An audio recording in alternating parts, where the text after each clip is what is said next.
Welcome to Envisioned Broadcasting, the station designed to encourage, equip, and empower you for growth and success. Presents Women Emerge with Mellisa Lambert, a show that shines a light on spiritual growth, health, purpose, and financial education.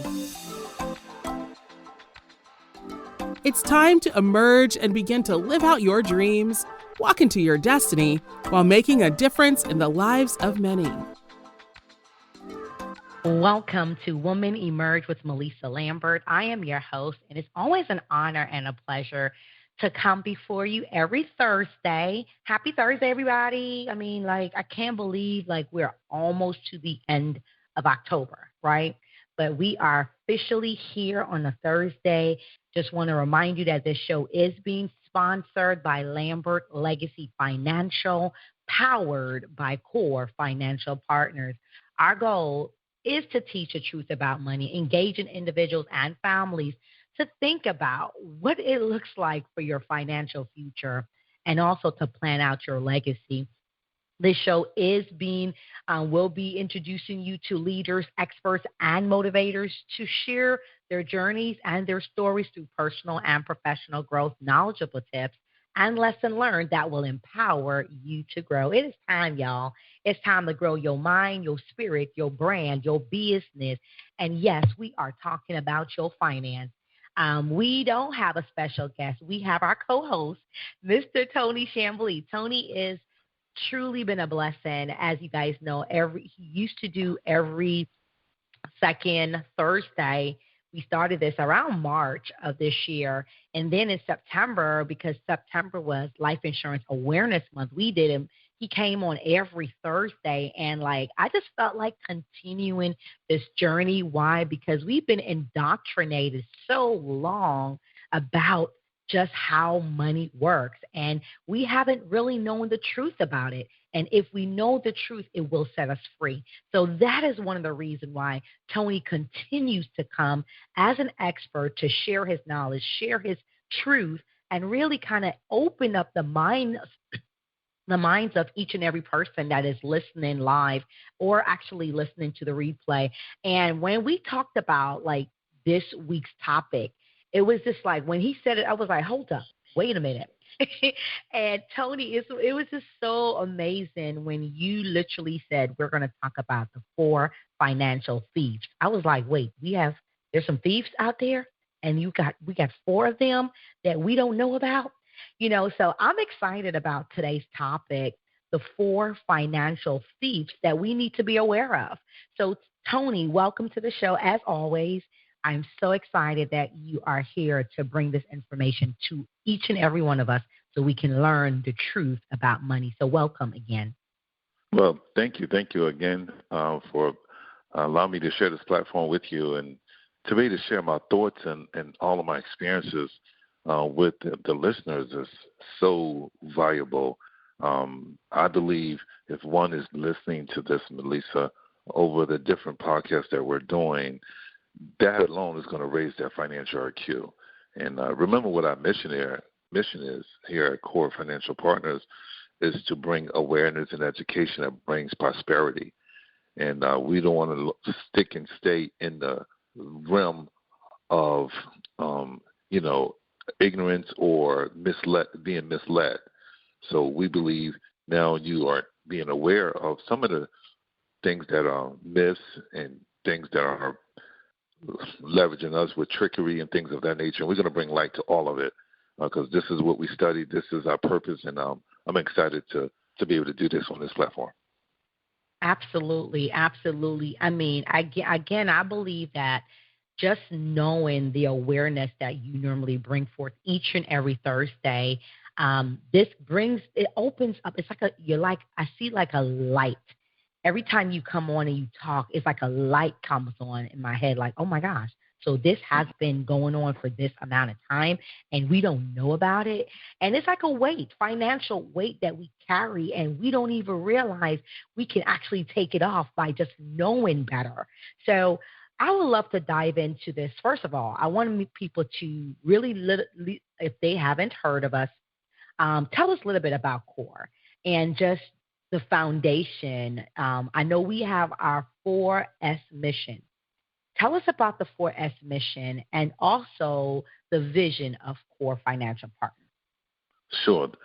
The mission, we call it our 4S mission, as you mentioned, and that is taking one from survival to security to success and then significance. Survival is pretty much living paycheck to paycheck, been there, done that. Then inspiring and getting to security. And that's now you're putting away a portion of what you earn and building a nest egg and having about 6 months of your income. And then you take and be really fruitful and efficient with those dollars and buy income-producing assets that'll put you in a position of success. And success means your money's working for you as much as you're working for it or even more.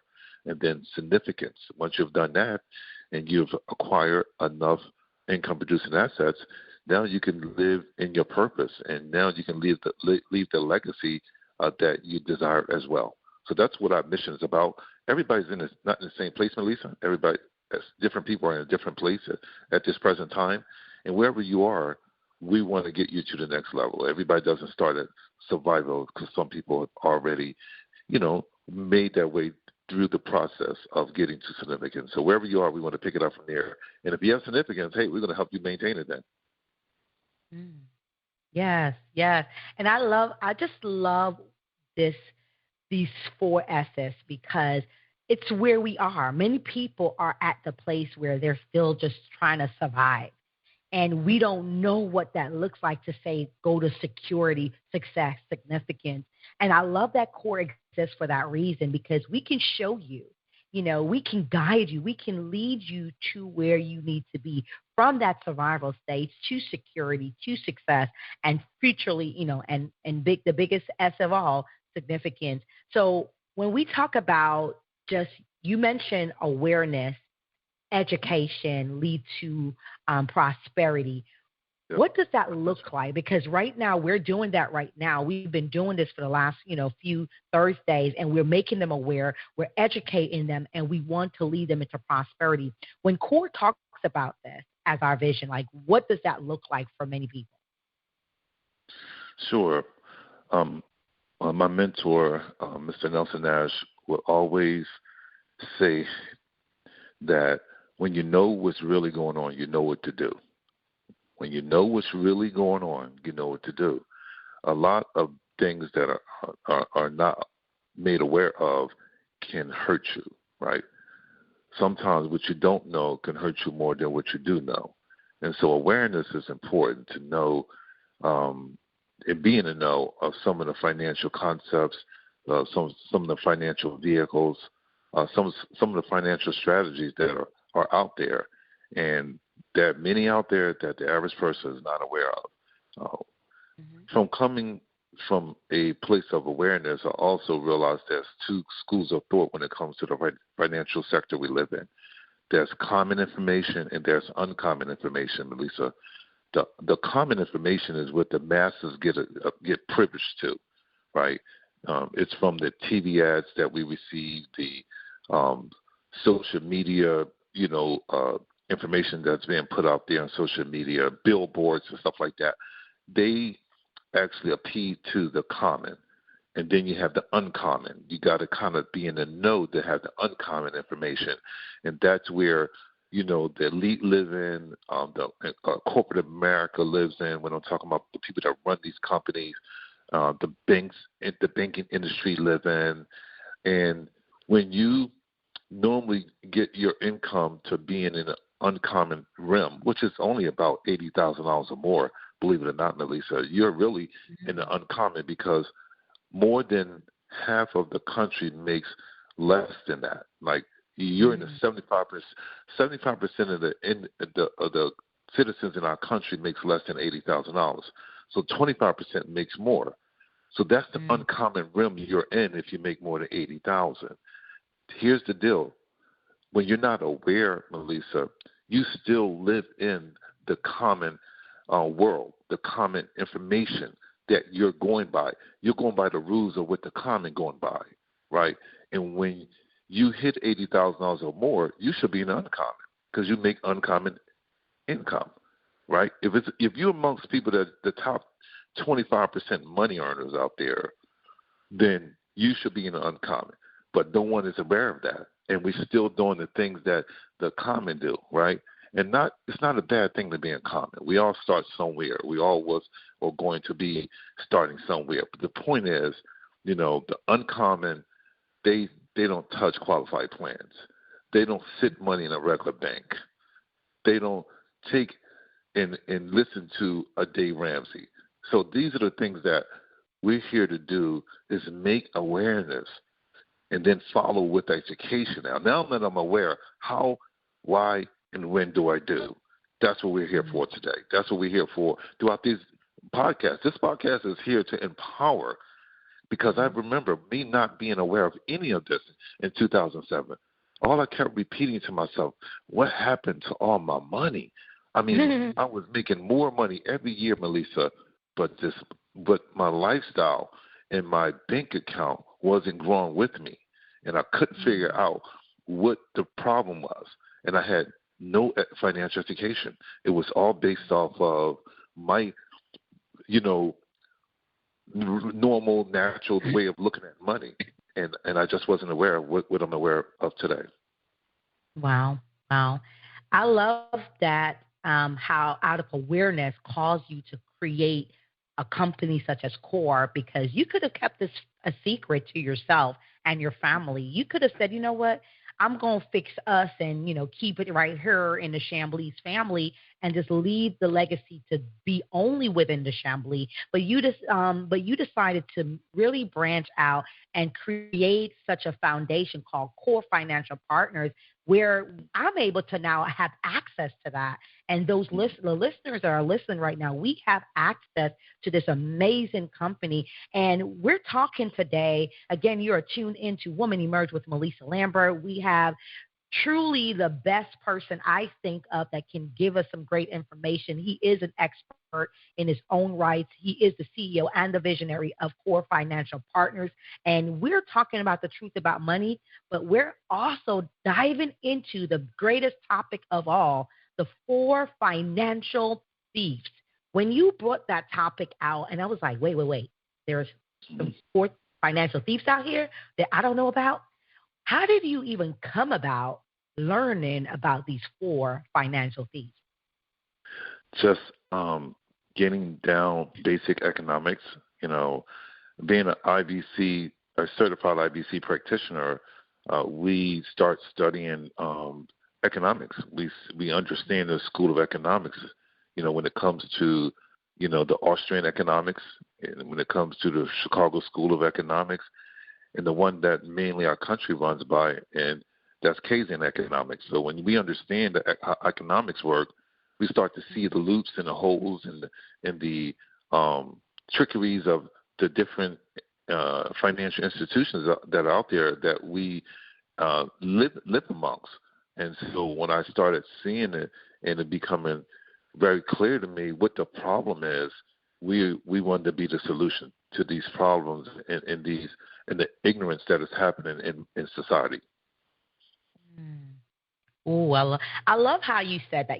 Understanding the different economics can also give you some understanding of how money flows and how money works. And I love that we are the solution for this. So what does financial thieves mean? When people, when I hear thieves, I'm hearing somebody taking from me, willingly taken from me without me knowing, right? Knowing that they're coming for me, right? So when you hear of a thief, you normally try your best not to have your doors open for them to come in. So right. I never heard of financial thieves. So what does financial thieves really mean? It's being taken advantage of, where, once again, not being in the know and being aware, losing money unknowingly, unnecessarily. And you don't know you're losing it, so you can't protect it. If you don't know you have precious jewels to protect, you don't protect. You kind of left yourself, vulnerable. And because of these different thieves know that we don't pay close attention to our capital, they go to work. They have a mastermind in most of these institutions on how to separate you from your dollar, and they're doing a great job at it. And so when I realized that, I said, you know what? I'm going to be, once again, the whistleblower. I'm going to be a part of the solution and put this information out there. Because once I got a hold of it, I got a sniff of it, Mellisa, something gravitated me towards it. It just pulled me to dive deeper into the books that was available, the different conferences I attended, the different associations I joined, and it just helped me realize that if we don't share this, we're going to go blindly into the place of our financial future where there's no point of return if the education and awareness is not put out there. So that's why we do what we do. Wow. I mean, I love how you said this, and it's so true, that we don't pay attention. We don't pay close attention to our money. And they do such a good job. And when you said this, it's kind of crazy because they do a great job of separating us from our own money. And we don't realize that. So I'm glad that we're even having this conversation to bring forth the awareness that we don't have to be separated from our money if we know better. So what is thief number one? If we're talking about 4 different thieves, what is the first thief that we need to be aware of? Absolutely. The first thief is bankers. Bankers, they have the average person. Matter of fact, they have the vast majority citizen. We're talking pretty much our country right now, the United States, using that institution.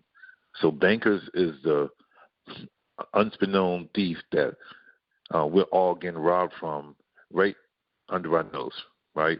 And it starts with what I call the inflation problem, right? Inflation today is at an all-time high in our lifetime, Mellisa. Right? Inflation hit double digits by far, right? And here's the deal. We've been taught and we've been indoctrinated to believe inflation is higher cost of goods and services, right? And it's not. Inflation is more supply of the dollar or currency that we live amongst, right? And the banking industry is a part of that because anytime money flows through a bank, right, and I'm only going to spend a couple seconds on this, money flows through a bank, and if you have never heard of this terminology, I want you to do research on it if you understand my voice. Fractional reserve. Fractional reserve allows money to be added from an invisible source, meaning every time that you deposit money and a loan is derived out of that deposit, they can 10 times that dollar. So if you and I, Mellisa, went into the bank and said, here's $1,000, and remember the same money that is deposited into banks, Mellisa, is the same money that's lent out. Banks don't lend their own money. They lend the money that are depositors that are putting in there. So anytime they can exercise fractional reserve and they have the permission to be able to do this, it literally is 10 times every dollar in their ledger. So actually we're borrowing invisible money, and it allows for inflation to increase based off of the supply of dollars that's out there in the universe based off of made-up money. So every time a dollar is made up and increased, it increases the rate of inflation. And write this down if you're taking notes. Inflation is an invisible tax as well. Inflation is an invisible tax. So that's the number one thing about a banker. Here's the second thing I want to share about a banker real quick. A banker also knows the difference between average percent APR over volume, right? Actual percentage rate, like the interest rate we pay on any loan that we have is what I'm trying to get to. I got tongue-tied a little bit there. So I've been taught, and it's important that everybody else are aware, that it's not the APR that matters more than the volume, and let me share why. I'm going to give you an example of a car purchase. Let's say you purchase a car, Mellisa, and the car loan that you're going to get for it is $30,000, and your payment through your installments is going to be $594 a month. And it's based off of the fact that the interest is 8%, right? So the interest cost of $594 is going to be $175 out of that $594. Hopefully you follow me, right? Do you know the volume, though? Even though the interest says 8.5, Mellisa, that the volume, when you look at 175 out of 584, is 30% of your money? Mm-hmm. So we believe we're only paying 8.5% interest, but the volume of the interest is causing you 30%, because if you do the math and you put in 175 amongst $594, that's 30%. Let's look at a credit card. Say you have a $10,000 credit card, and you're paying $250 payments on it. That's the required payment you have to make on it. And out of that $250, do you know $100 of the $250 is going towards interest? That's not. Wow. And the interest rate on this credit card, let's say it's 14%. Well, 14%, we know math, is not $100 out of $250. So the volume that you're paying is 40%, right? One more example, just to bring it home. Let's say you have a mortgage and your mortgage is 60%, and you have a $200,000 home that you just purchased. So that's your full loan, $200,000, right? And your payment plan is $1,199.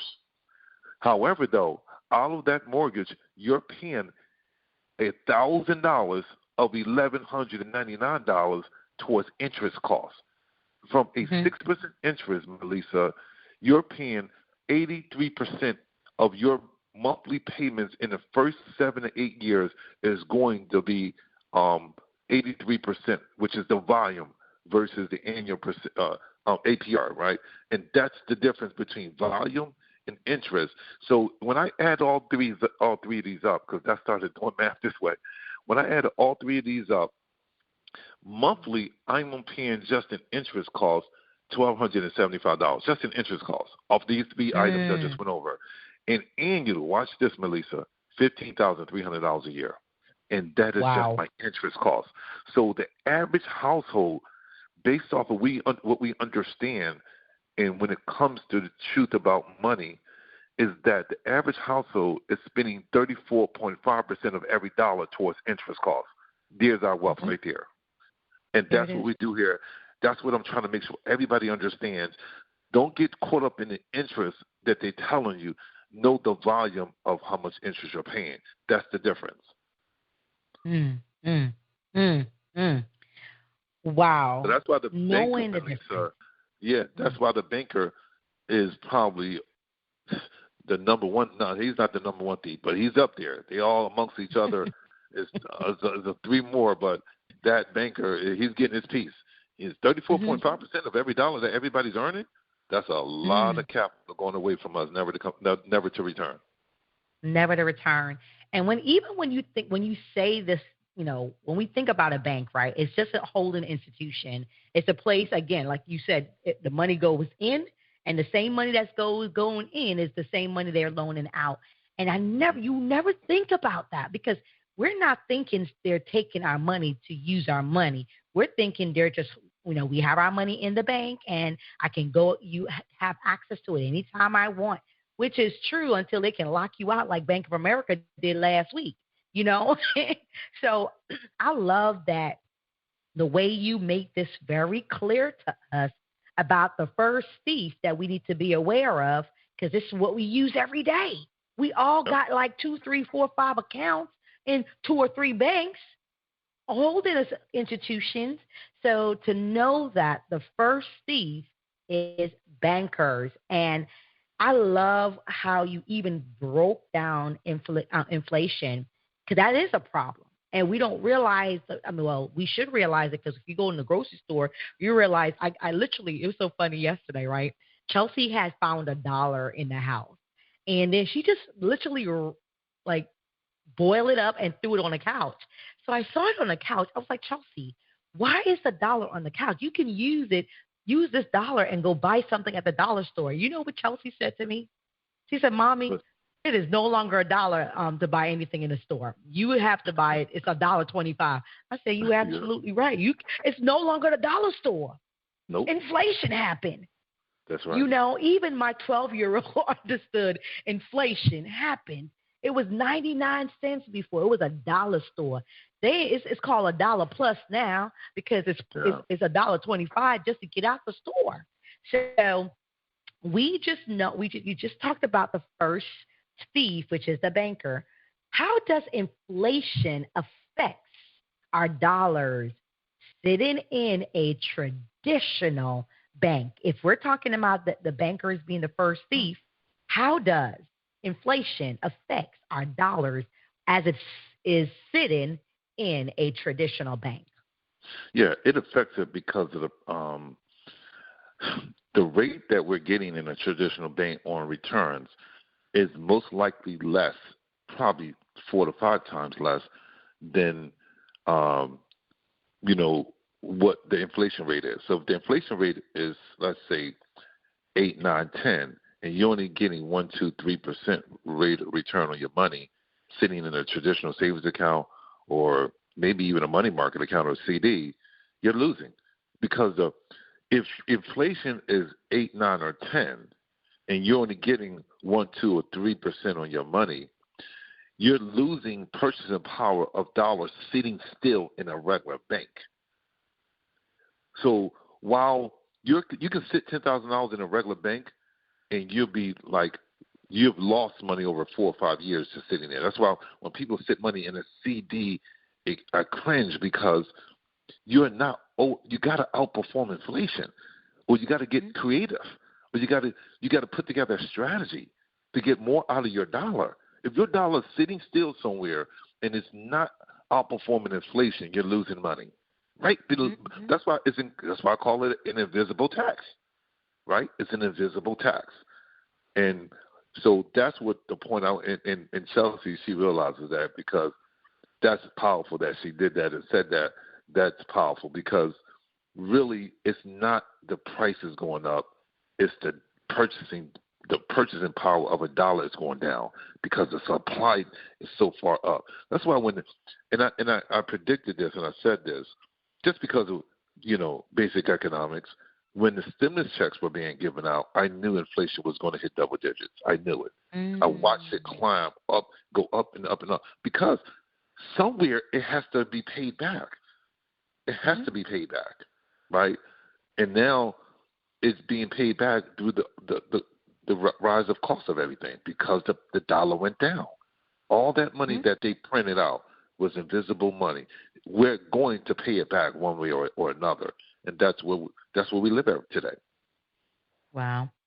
I mean, and it's sad that we thought we were getting something good from it, not realizing what we were getting was invisible money that's invisible to them, but not invisible to us, because over time we will pay it back. That is crazy. I mean, we got to wake up. Mm-hmm. We have to wake up because it's no longer at the place where my daughter is now 12 years old. When she's turned 16, 18, 20, 21, it's not going to be the same. That is the reason why I'm so grateful for you. I'm so thankful for Core Financial Partners because finally I am in the know of how to really be that mother to my daughter financially, how to really live what the Bible says. Leave an inheritance for your children's children. If I did not know this way, I would have been just like everybody else, robbing Paul to pay Peter, or getting a second job, a third job, or just going at the pace that I'm going and literally getting nothing from it. So I am so thankful for you for really being the person that is able to teach me and teach all the listeners here on this, listening, what the truth about money really is. So when we think about now, what is the misconception? So we talked about APR, annual percentage rate, earlier. You literally dripped on it a little bit. So I'm going to ask you now, what is the misconception about APR, which is the annual percentage rate? Yeah, mainly when we go buy services and goods and we finance them, we're looking at the APR, and we're not pulling out a calculator based off the installments they put together for you. We're not looking at what the volume is. The volume is what matters. And, this is really hammered to me. Cash flow is king. Cash flow. Right? And what is cash flow? Let me make that clear as well. Cash flow is everything that you've already done with your expenditures, like your monthly income, whatever's available and still there after all your expenses have been paid is cash flow. So let's say you're bringing in $5,000 a month, and everything that is considered is paid for, which adds up to $3,500. Your cash flow is $1,500, right? I'm talking car, gas, food, everything. And you got $1,500, that's cash flow. So cash flow is everything. So if you're paying this much towards volume, how much cash flow you have to start building and doing other things for the future?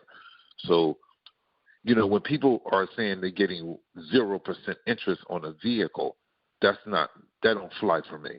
What is the volume of what you're paying for some sort of interest to that car? And here's the deal. Here's the trickery to that. If you're not paying anything and it says 0, and even in the installments that they set up, you paid for it already.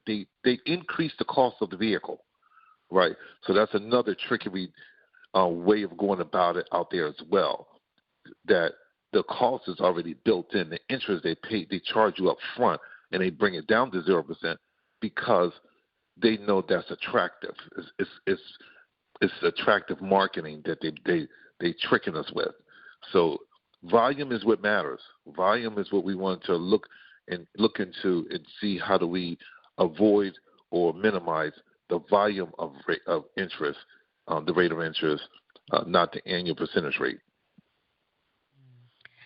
I mean, and I can agree with you wholeheartedly about even the car situation. I used to work as a manager for a car company, and I saw the back end because I had to change the numbers in the back end.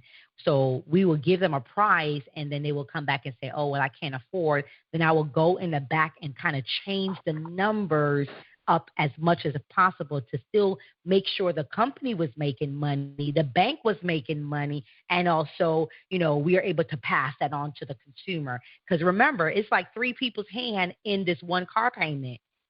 So you got to make sure they get their money too.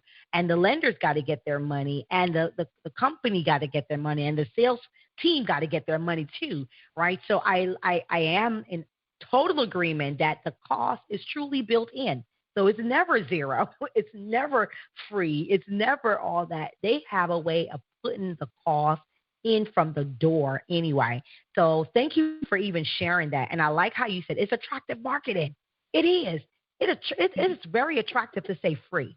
It is very attractive to say zero. It's very, because you're going to be like, oh, yeah, I'm going to get that. It's free. Oh, yeah, I'm going to get that. They ain't charging me nothing. Oh, yeah, I'm not paying nothing going out the door. You paying it, honey. It's not just not out the door right now, but it's back. It's the next month and the month after that is being paid for. So thank you for really even sharing that. So what is the second financial thief? We talked about the first one being the bankers. What is the second financial thief? The second financial thief is Wall Street. Wall Street is a thief of its own, and it happens right under our eyes, right, beneath our nose, right. So Wall Street would be the second one. Wow. I mean, and it's true. We see it up and down all the time, but not realizing that's where we're losing most of our money as well. And I'm so thankful. Again, you are tuned into Women Emerge with Mellisa Lambert. We're talking the truth about money, the four financial thieves. And Tony Chambly has given us the first one, which was the bankers. The second one we just talked about is Wall Street. So what is the difference between the average versus the actual returns when we're thinking about our own money? Yes, this is one of the biggest trickeries in Wall Street that's so clear. And if you're not aware of it, once again, awareness, you don't see it Because I even recently I had one of my clients tell me what his average was, and it's all about actual. But let's go over what average is. Let's say, Mellisa, you have $10,000 in your account, and you have a 100% growth spurt in the first year. That means you end up with $20,000 because it grew by 100%. Let's say in the second year you lost 50%. If you lose 50% of $20,000, you're back down to $10,000, right? So that's after 2 years you had $10,000 in your account. Then you have another growth spurt, and your account grows by 100%, and now you're back to $20,000, right? Mm-hmm. Now here's the fourth year. You have $20,000, and you lose 50%. 50% of $20,000 is $10,000. So after 4 years, Mellisa, you have $10,000, right? Mm. Now, what they would tell you, from what I just went over, Mellisa, that your average return on this account is 25%. Do you remember where we started, Mellisa? Yeah. We started at 10,000. Where do we end up 10,000. At 10,000, the same. The average return is going to be on your ledger or your statement. It is going to be 25%, right? But wow. We know the actual is 0%. 0. Right? And it can confuse you. I'm not going to try to go over it, but let me give you the math real quick. In the first, it starts off that you had 100% of your money and then minus by 50%, right? And then so you have 50%. And then it grows by 100%. Now you're 150%. And then you lose 50%. And now you're at 100%. And they divide 4 into 100, and that makes it 25%. Wow. It's a little confusing, trust me, because when I first heard it, I had to go over and over again. But this is how they do math in the real Wall Street world. When you have a mutual fund, you can have a 401k, it doesn't matter. Your statement is going to give you an average over so many years. But your actual, or what you put in all that money and money that was lost and gained, they're going to still tell you the average, not the actual. Mm. Here's the second side to this and why it's a real trickery to this. The second side to this, imagine you had $100,000 that you invested in your investment account, and it grows by 10%. Now, let me make it easier because I don't want anybody to get confused. Let's say you had $1,000, and it grows by 10%. If it grows by 10%, right, in the second year, and then it goes down 10% in the third year, are you back to where you started? Let me say that again. You had $1,000. Think about this, Mellisa. Mm-hmm. Help me out here. You have $1,000, and it grows by 10%, right? 10%, And then it loses 10% the next year. Are you back to where you started? You are back to where you started. Absolutely. Yeah, that's the way we think, right? Watch this, Mellisa. If you have $1,000 and you grow it by 10%, you're going to end up with $1,100, right? Correct. If your $1,100 lose 10%, you're going to end up with $999. Mm. Why? Because 10% from 1,100 is, you get it? It doesn't go back to 1,000. It goes under 1,000. 11. Yeah. Because 10% of 1,100 is more than exactly. So you have $990. I'm sorry, I said 99. You have $990. $90, yeah. Oh my goodness. Yep. So here's the deal. We don't understand that math. If you're not being aware, once again, it's easy math. You can pull out a calculator and do the math, Mellisa. But if you're not aware and you're unconscious to it, you can be taken advantage of, right? Yep. So I looked at it. We created a chart. If you lose 10%, you got to gain back 11%. If you lose 20%, you got to gain back 25% to get back just to where you started. If you lose 30%, Mellisa, you got to gain 43% to get back to where you started, understanding how it really works now. Wow. That's a whole chart in front of you that goes all the way down if you lose 100%. You literally, if you lose 100%, no, 90%, do you know you have to gain back 900%? It's crazy. Yeah, wow. That's crazy. Yeah, we literally put a chart together in front of us. This is Go ahead. I'm sorry. This is crazy because it's crazy because this is something that We're not taught. But every single day, we're losing money. Yep. And we're wondering, where is it going? You always say, where is all my money? Like, Yep. where did it go? Mm-hmm. Where did it go? APRs, inflation, interest, so thank you for really kind of digging deeper into that for us, because that is something that we're not made aware of. So why is it considered then that Wall Street is risky? Why do we consider Wall Street? I know the answer to that one right there. Just listening to what you just said. But so tell me, why is it considered that Wall Street is risky then? Yeah, the volatility, the speculation, the uncertainty, all of that is built inside of you putting money into Wall Street.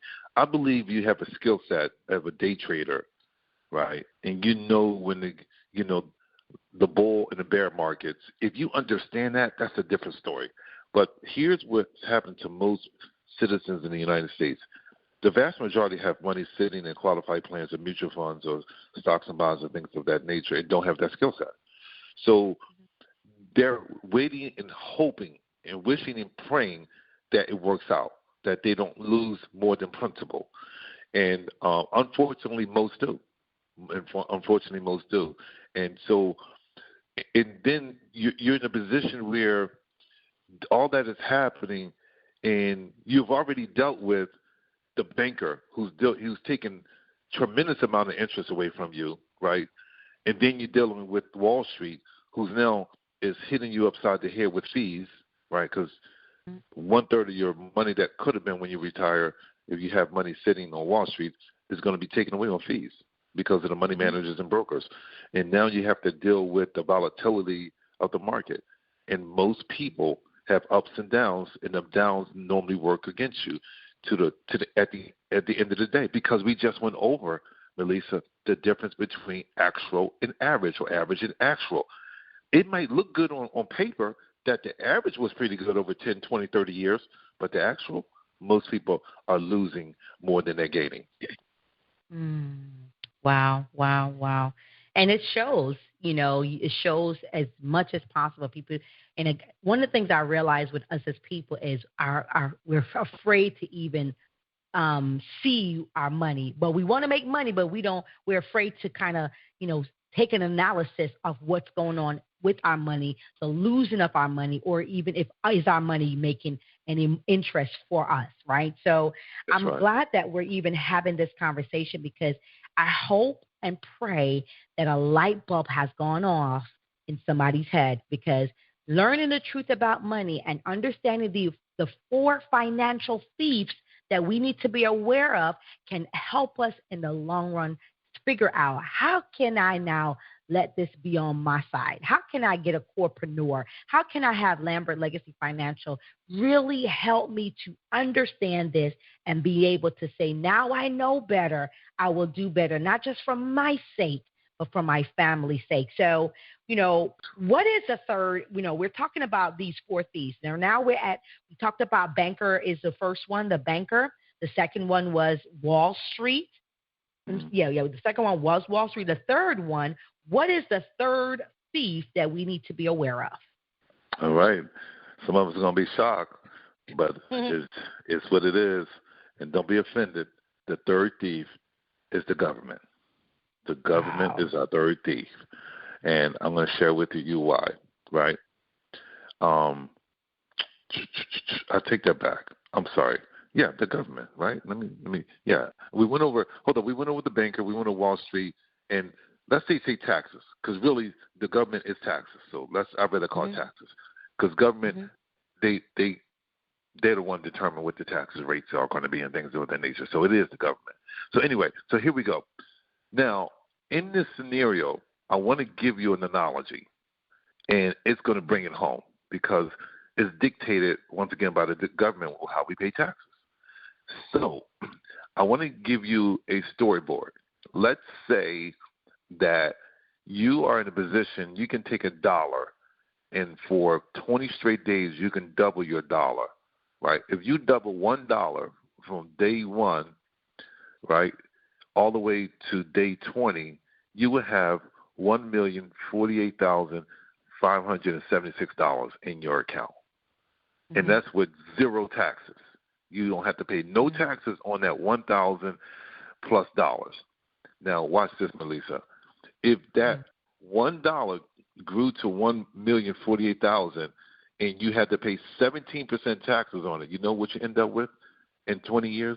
Mellisa, you end up with $177,000 versus a little over $1 million. 17% taxes on the same money over those years, and you're getting paid. And here's the deal: you're getting charged 17% as you're growing your money on an annual basis, and you end up with $177,000. Now, if you end up with a bracket with the same scenario, your dollar doubled every day for 20 days, and the first column was $1 million plus 17%. That was zero interest. 17% interest was $177,000. What if you were paying 27% interest? Do you know you only end up with $57,000? Wow. It went from $1 million to $57,000. And do you know that's the average person tax bracket? Between 17 and 27%. And here's the deal: is that when we put money in taxable vehicles, that's supposed to be money for growth, like qualified plans. And here's where we're getting bamboozled. They allow us to put money in a qualified plan, and let me make it clear what a qualified plan is: a 401k, or 403b, or TSP, and things of that nature. IRA is not a qualified plan, but it's under the same umbrella. It's a qualified plan. Yes, it is. IRA is a qualified plan as well. So they're taxing us on that money growth, but they don't tax us until we take the money on the back end versus the front end. And we believe that you're better off on paying taxes later, and that's not so. Because if you had a chance to pay taxes on the seed of something versus the harvest, where would you rather pay taxes? The seed of something or the harvest of it? The harvest of it. No, you would want to pay the taxes on the seed. The seed, yes. Yes, because the seed is so small, it's almost unseeable. Right? When compared to the harvest dollars. Because remember I said, right, all these taxes, if they're going to tax you on the back end, they taxing on all the growth of the money. Growth of the money. My God. Right. Wow. So your dollars are going to be multiplied, and they know that. And because they know that, they're making it feel like you're better off waiting until you retire. And most people believe, well, my tax bracket is going to be very low when I retire. Yeah, that's possible, but then that means you're living under even poverty level. If you want to position yourself to – but guess what? Guess who sets the parameters on what the tax bracket is going to be year to year, decade to decade, Mellisa? The government does. So if they see most people are retiring and they don't have much income, so their tax bracket is low, so we're going to charge them lower now based off of the fact that they bet on it to work out this way. Oh, no, they can move the bracket down. They can say, okay, if you make this much, we're going to charge you this much more now. If you are retiring this year, it's going to be this much. They can change it every year, and they do that. They will make it work because this country is in more of a deficit than it's ever been. I mean, we over $30 million in $30 trillion, in deficit. Never seen before. Never seen a deficit like that before. But in their mind, they're okay with it because they know they're going to get it from the taxes of these qualified plans. They know they're not sweating it at all. As people retire, they already accounted for how much of that money is coming to them. So it's like you have a joint account, Mellisa, with the government, and it's volunteer. It's a voluntary thing. You have to pay income taxes. You have to pay certain kind of taxes, gas taxes and stuff like that. But when it comes to your savings, in your investments, in your retirement fund, that's voluntary. There's options out there where you can almost avoid paying taxes on growth like that. And it makes a world of a difference. It makes a difference of somebody not depending on family, friends, and government and retirement and living on the golden beaches of the world when they do it the right way and they avoid taxes, not evade them. And that's what we're here for. That's what that's one of the things I love about the infinite banking concept. It allows you to have that protection and growth at the same time. And so third thief is the government when it comes to taxes. Wow.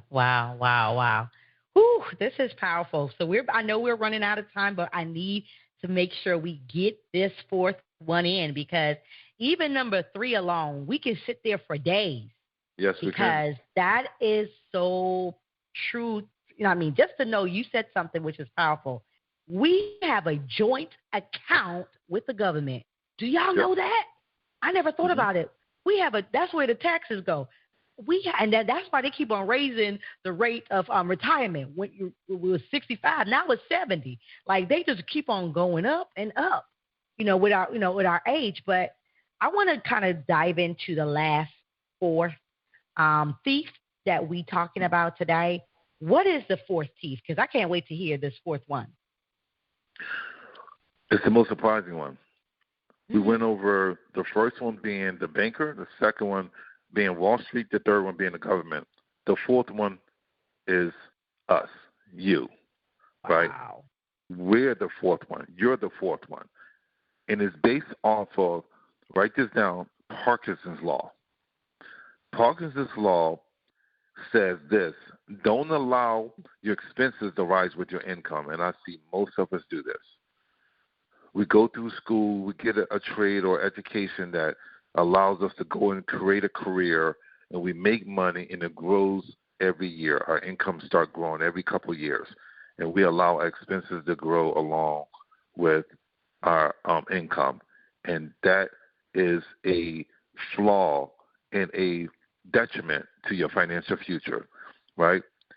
We procrastinate on putting it away at the level that allows us to have the wealth we want in the future, right?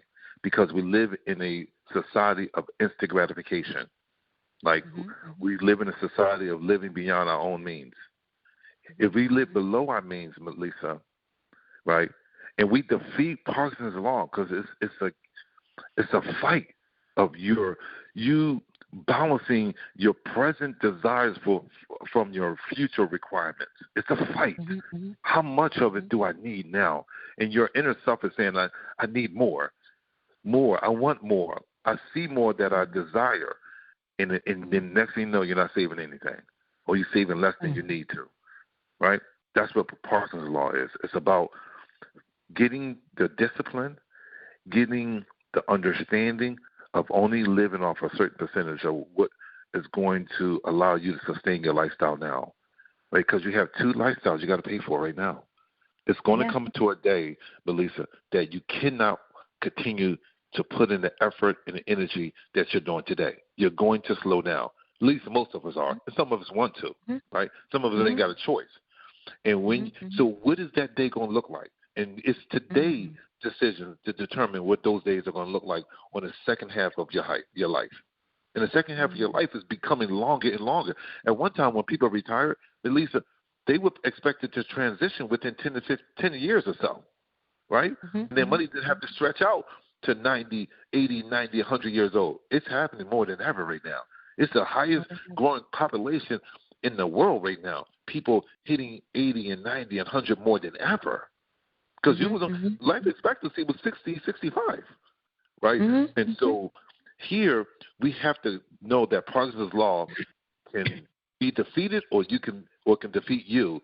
Parkinson's law is the difference maker. That's where I believe we can really make a decision, because it all is our decision. We all have the control on how we manage our own money. But to me, it has to be more awareness to come with it, and education that allows all this to come to play. Wow.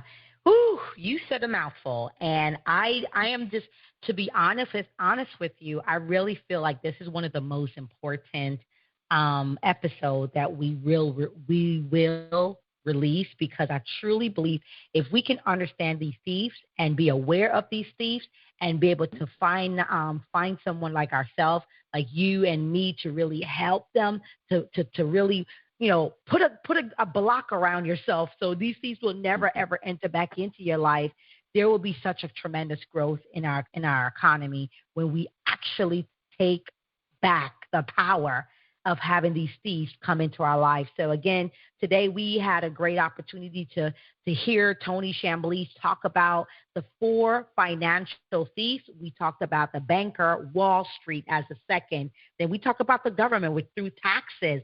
And the 4th one is the biggest one of all, which is you, me, ourselves, is the 4th thief that really we need to be aware of. I know we are closing it in. I just want you to remind you there are a couple of different websites that you can kind of take a look at. Mr. Chambliss, if you don't mind me sharing these amazing websites, Sure. Please.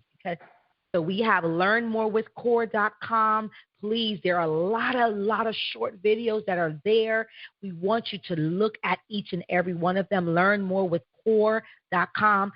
We want you to get out of debt, so we want you to take a look at this one. This video will change your concept of what money looks like right now, because you can be out of debt sooner than later. So coredebtstrategy.com, coredebtstrategy.com. We want you to read about it. We want you to know about it. So go to corereads.com and also visit our official website, corefinancialpartners.com. If you find that this episode was truly helpful, we want you to share it with someone you like, love, and trust, because they need to know. We want to also help you to become the banker. We want you to become in control of your money. So Lambert Legacy Financial, powered by Core Financial Partners, we're here to guide you. We want you to definitely tune into all the episodes that we did here. We also want you to go to the website, learnmorewithcore.com, and really watch all these things and then take it back. And if you say, you know what, Mellisa, I am ready, you can definitely connect back with me at Coach Mellisa. That's Coach and then Mellisa.com. Or please, if you was given this information by a corepreneur, connect back with them. Let them know Tony and Mellisa was on, and I heard, and I want to know more. We're here to help you on this journey. But if you can, definitely tune in again every Wednesday at 5 p.m. Eastern Standard Time, every Thursday at 6 p.m. Eastern Standard Time. I'm on the air, WomenEmergeRadio.com. You can find me on Facebook, Mellisa S. Lambert. That's Mellisa S. Lambert. Then you can go to Lambert Legacy Financial Facebook. So, Mr. Chambliss, thank you, Tony, for being here as always. I truly, truly appreciate you, sir, for everything. Likewise, I really enjoyed myself, and hopefully that it was clear enough to know that you're now in the know and you're now more aware. Absolutely. It was so clear that I told you, I'm going to say this, drop the mic, because that's what you did. You dropped the mic on all of us today, and I so thank you again for everything. Thank you all for tuning in to Women Emerge with Mellisa Lambert. Again, if you find this episode to be helpful, share it with someone you like, love, and trust. And don't forget to subscribe and give us a review. Let us know what you think and how you feel about all of this. And we really, really appreciate you tuning in every single Thursday and listening in with us. So until next time, y'all, take care, take charge, and continue to be great. Bye for now. Thank you for listening to Women Emerge with Mellisa Lambert, where Mellisa speaks with leaders, experts, and motivators who share their journeys and their stories through personal and professional growth, knowledgeable tips, and lessons learned that will empower you to grow. Follow Mellisa and Women Emerge Network on Facebook, Instagram, and TikTok at Mellisa Lambert and at Women Emerge Network. And visit www.womenemergenetwork.com. Remember, when you know better, you can do better, especially when God is for you.